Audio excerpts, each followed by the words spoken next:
Hi friends, मैं विपुल यादव अपने YouTube channel target with विपुल पर आप लोग का हार्दिक स्वागत करता हूं। फ्रेंड्स, आज हम अगली टॉपिक गुणनखंड पढ़ेंगे। लेक्चर 1 गुणनखंड में हम जानेंगे गुणनखंड होता क्या है और गुणनखंड से कैसे प्रश्न बनते हैं। गुणनखंड से कैसे प्रश्न बनते हैं आज हम सब डिटेल में जानेंगे। चलिए स्टार्ट करते हैं वीडियो। हाँ, यदि वीडियो अच्छी लगे तो प्लीज़ लाइक, सब्सक्राइब और शेयर जरूर करिएगा। चलिए स्टार्ट करते हैं। गुणनखंड होता क्या है हम जानेंगे। गुणनखंड होता क्या है?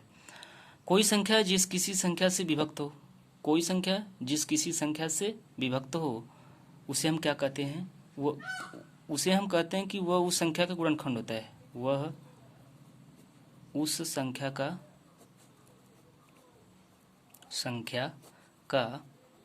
गुणनखंड कहलाता है। गुणनखंड कहलाता है। जैसे हम एग्जाम्पल के तौर पर लें तो 12, जैसे मान लीजिए 12 है। 12 को कौन कौन सी संख्या काट देगी? देखिए, 1 काटेगा, 2 से कटेगा, 3 से, 4 से, 6 से, 7, 8, 9, 10, 11 से नहीं, 12 से। मतलब कि जो 12 है वह 1 से भी कटेगा, 2 से भी, 3 से, 4 से, 6 से और 12 से। तो कहेंगे कि 1, 2, 3, 4, 6 और 12 क्या है? 12 का गुणनखंड है। 12 का गुणनखंड है।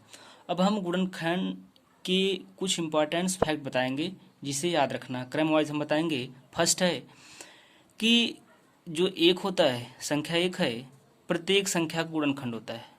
प्रत्येक संख्या का गुणनखंड होता है। गुणनखंड होता है। मतलब 1 क्या होता है? प्रत्येक संख्या का गुणनखंड होता है। सेकेंड पॉइंट, संख्या स्वयं का गुणनखंड होता है। संख्या स्वयं का गुणनखंड होता है। स्वयं का गुणनखंड होता है।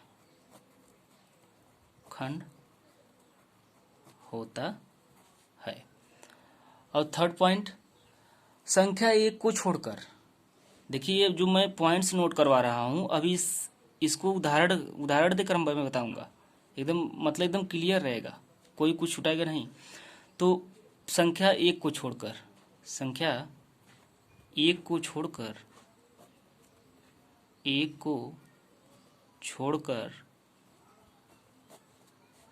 प्रत्येक संख्या के कम से कम 2 गुणनखंड होते हैं। कितने गुणनखंड? 2 गुणनखंड होते हैं। कितने होते हैं? 2 गुणनखंड होते हैं। नेक्स्ट पॉइंट हम नोट करेंगे, प्रत्येक संख्या के अनंत गुणज होते हैं। प्रत्येक संख्या के अनंत गुणज होते हैं। अनंत गुणज होते हैं। अब गुणज का मतलब होता है मल्टीपल, जिसे हम अपवर्त्य कहते हैं। और नेक्स्ट पॉइंट है, संख्या स्वयं का एक गुणज होता है। संख्या स्वयं का एक गुणज होता है।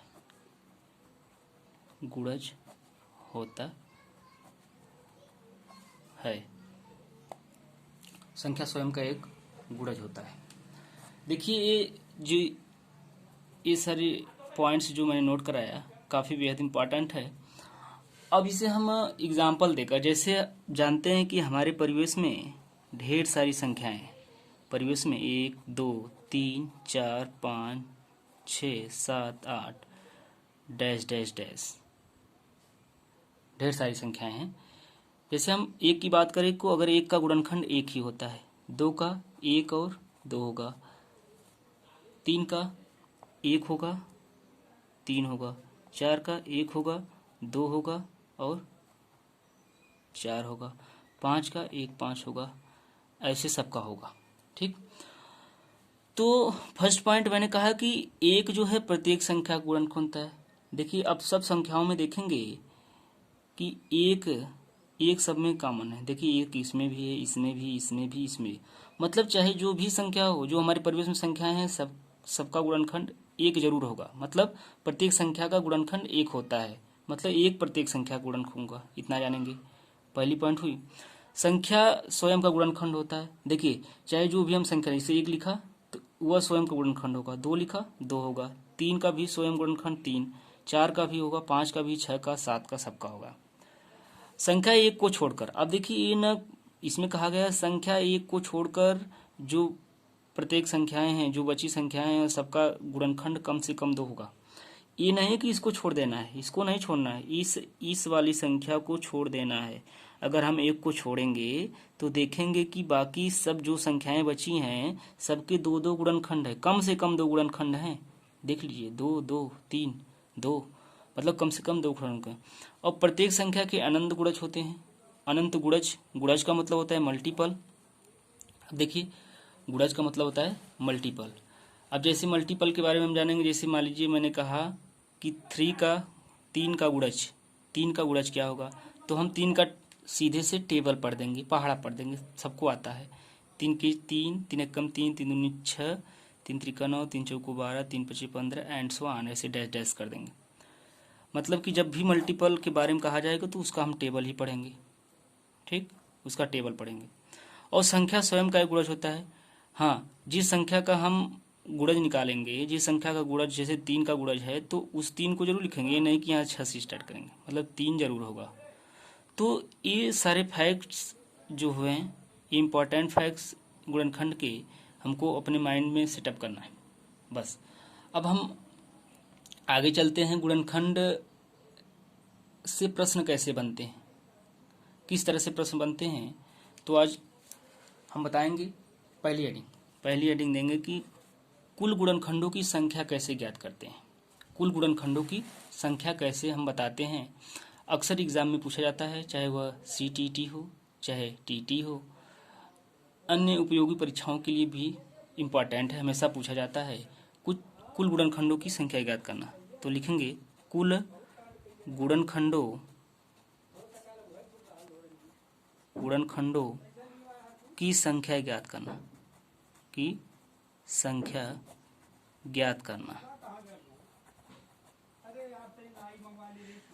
कुल गुणनखंडों की संख्या कैसे ज्ञात करते हैं, अब इसे हम उदाहरण से लेंगे। जैसे मान लीजिए 20 का पूछा गया कुल गुणनखंडों की संख्या कैसे हम बताएंगे। 20 का उसे देखेंगे कि 1 से कटेगा, 2 से कटेगा, 3 से नहीं कटेगा, 4 से कटेगा, 5 से कटेगा, 6 से नहीं, 7 8 9 से नहीं कटेगा, 10 से कटेगा और 20 से कटेगा।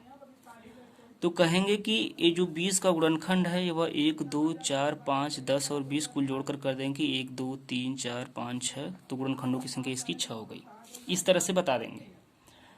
लेकिन यही हमको बड़ी संख्या आ जाए, बड़ी संख्या का मतलब आ जाए 100 आ जाए, 120 130 135 200, ऐसी संख्या में आ जाए तो हम क्या करेंगे। करेंगे तो जरूर ऐसे, लेकिन जब परीक्षा भी जाएगा तब मेरा आंसर आएगा, तो हमको ऐसा नहीं करना है। तो इसे आसान बनाने के लिए हम बताएंगे आप लोग को इसकी एक ट्रिक, एक वैकल्पिक मेथड है।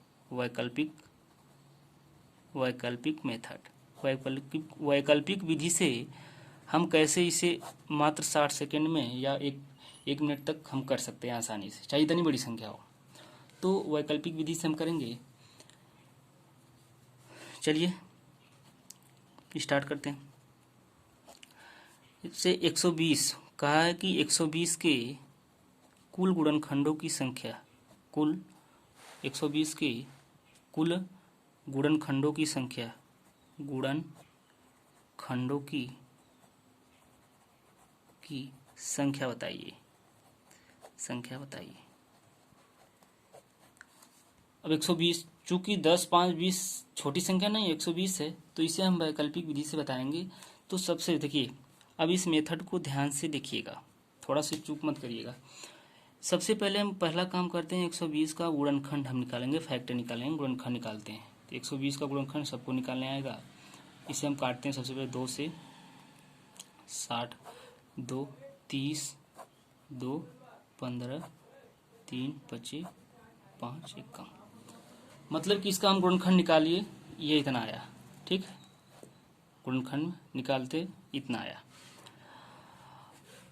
अब यह यहाँ पर लिख देंगे 120 का जो गुणनखंड है, दो कितनी बार है, 1 2 3, दो 3 बार है तो 2 घाते 3 गुणा 3 कितनी बार है, 1 बार है, और 5 कितनी बार है, 1 बार है।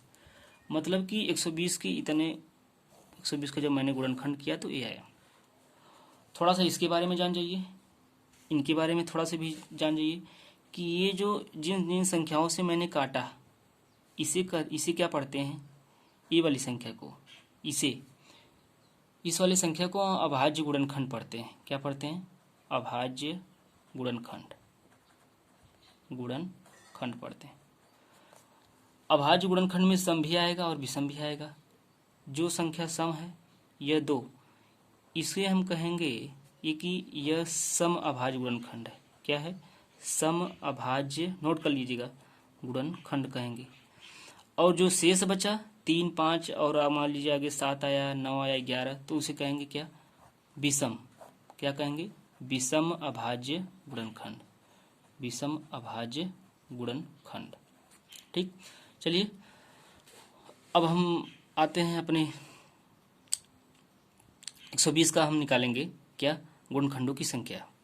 अब कुल गुणनखंडों की संख्या निकालने में हमको सम की बात भी आ गई और विषम की भी बात आ गई, इसलिए हम सम भी निकालेंगे और विषम भी निकालेंगे और कुल निकालेंगे। सबसे पहले कुल गुणनखंडों की संख्या, कुल गुणनखंडों की संख्या, खंडों की संख्या।